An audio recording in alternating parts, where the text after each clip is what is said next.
आदाब नमस्कार, मैं शाहिद उमर। स्वागत है आप सभी का सियासत टीवी के साउथ इंडिया एक्सप्रेस में। आइए देखते हैं मुख्य समाचार।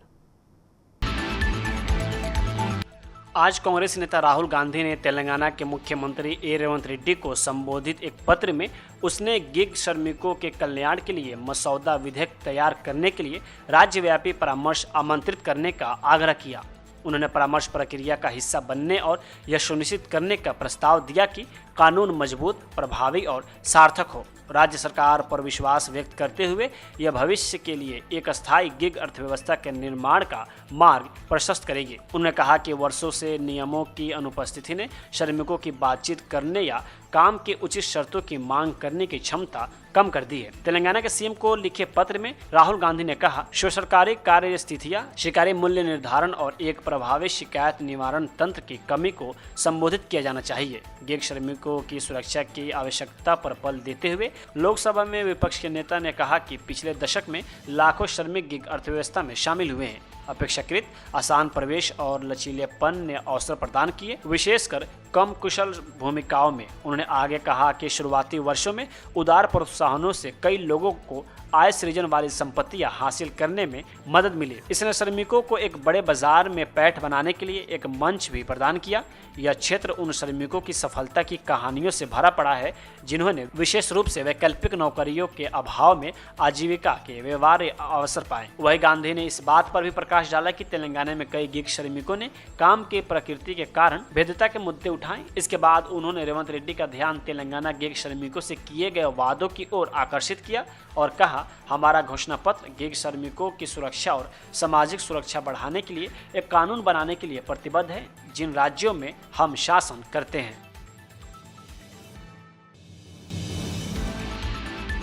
केंद्रीय मंत्री जी किशन रेड्डी ने आज तिरुमाला श्री वेंकटेश्वर मंदिर में पूजा अर्चना की। इसी के साथ उन्होंने कहा कि लंबे समय से मांग थी कि तिरुमाला मंदिर परिसर में गैर हिंदुओं को काम नहीं करना चाहिए और केवल सनातन धर्म को मानने वाले लोगों को ही वहां काम करना चाहिए। मुझे खुशी है कि तिरुमाला तिरुपति देवस्थानम ने इस फैसले को अपनाया। गैर हिंदुओं को वहाँ से ट्रांसफर करने का यह निर्णय हर जगह लिया जाना चाहिए।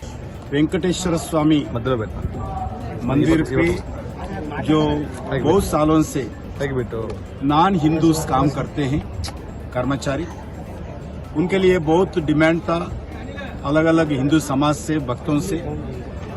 नॉन हिंदूज मंदिर के परिसर में काम नहीं करना चाहिए। सिर्फ जो स्वामी जी के पर विश्वास रखते हैं, जो आध्यात्मिक दृष्टिकोण से हिंदू समाज के ऊपर विश्वास रखते हैं, ऐसे ही लोग वेंकटेश्वर स्वामी परिसर में काम करना चाहिए। ऐसा बहुत दिन से डिमांड था। आज बहुत खुशी की बात है, तिरुमला तिरुपति देवस्थान के नया बोर्ड कमेटी पहला मीटिंग में नॉन हिंदूज जितने भी है उनको अलग अलग जगह, दूसरा जगह ट्रांसफर करेंगे। मंदिर के परिसर, भगवान के परिसर, सिर्फ मंदिर के ऊपर, हिंदुइज्म के ऊपर, भगवान के ऊपर जो विश्वास रखते हैं उनको ही काम करने का मौका देने के लिए निर्णय किया है। मैं इस निर्णय को स्वागत करता हूं। मैं चाहता हूं देश भर में जो भी समाज का हो, हिंदू समाज को, अलग अलग समाज का हो, उस प्रेयर स्थान हो और मंदिर हो, जिस समाज के संबंधित विश्वास रखते हैं वैसे ही लोग उस परिसर में काम करना चाहिए। वैसा निर्णय सभी जगह लेना चाहिए। ये तिरुमला तिरुपति देवस्थान का जो निर्णय है वो सभी लोग, सभी मंदिरों में, सभी अलग अलग प्रेयर स्थानों में होना चाहिए। दूसरा विषय है जो आज तिरुमला में आकर राजनीतिक दृष्टिकोण से कोई भाषण नहीं देना चाहिए, कोई राजनीतिक पॉलिटिकल पार्टी एक्टिविटीज नहीं होना चाहिए, ऐसा भी निर्णय किया है। उसका भी मैं स्वागत करता हूँ। तिरुमला तिरुपति ये कलयुग का वैकुंठ जो इस बहुत पवित्र स्थान है, इसलिए इस जगह कोई भी आध्यात्मिक कार्यक्रम होना चाहिए, आध्यात्मिक दृष्टिकोण से भाग लेना चाहिए, मगर कोई राजनीतिक दृष्टिकोण से इधर ना चर्चा हो, ना भाषण हो, ना मीटिंग हो, ऐसा नहीं होना चाहिए। ऐसा निर्णय लिया है, ये भी मैं स्वागत करता हूँ।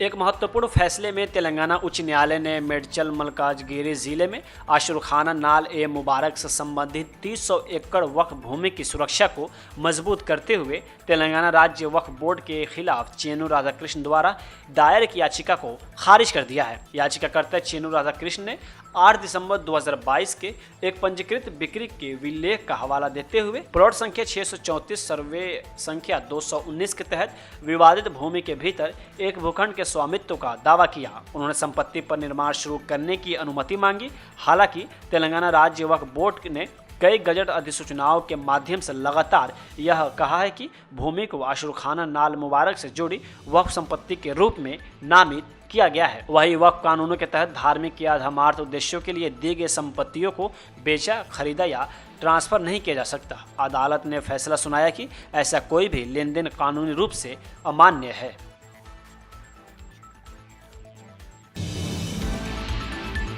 परिवहन मंत्री पुन्नम प्रभाकर ने टिप्पणी की है कि तेलंगाना सरकार अपनी नई इलेक्ट्रॉनिक वाहन नीति के हिस्से के रूप में हाइब्रिड वाहनों के लिए कर छूट पर विचार कर रही है।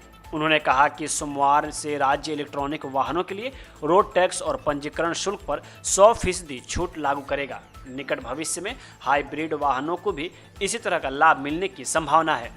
मंत्री ने वायु प्रदूषण से निपटने में इस पहल के महत्व पर जोर दिया, खासकर दिल्ली जैसे शहरों में प्रदूषण की गंभीर समस्याओं के मद्देनजर। उन्होंने नागरिकों से हैदराबाद की वायु गुणवत्ता को बनाए रखने और इसे समान पर्यावरणीय चुनौतियों का सामना करने से रोकने के लिए इलेक्ट्रॉनिक वाहनों को अपनाने पर विचार करने का आग्रह किया।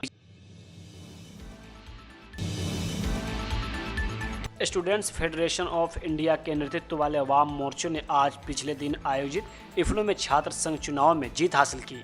इसके उम्मीदवार उपाध्यक्ष, महासचिव और पीएचडी के लिए आंतरिक शिकायत समिति के प्रतिनिधि सहित प्रमुख पदों पर विजयी हुए। मुस्लिम स्टूडेंट्स फेडरेशन के नेतृत्व वाले डेमोक्रेटिक फ्रंट और तेलंगाना स्टूडेंट फोरम ने क्रमशः अध्यक्ष और सांस्कृतिक सचिव पद हासिल किया। वही अध्यक्ष पद के लिए डेमोक्रेटिक फ्रंट के पोरिका विकास को विजेता घोषित किया गया। बिरादरी आंदोलन के शाहिद अहमद, एबीवीपी के सुमित पटेल और दिशा छात्र संगठन के इब्राहिम को हराकर दूसरे स्थान पर रहे। उपाध्यक्ष पद पर स्टूडेंट फेडरेशन ऑफ इंडिया की आरदा ए ने एबीवीपी के गणेश कुमार को हराकर यह स्थान हासिल किया।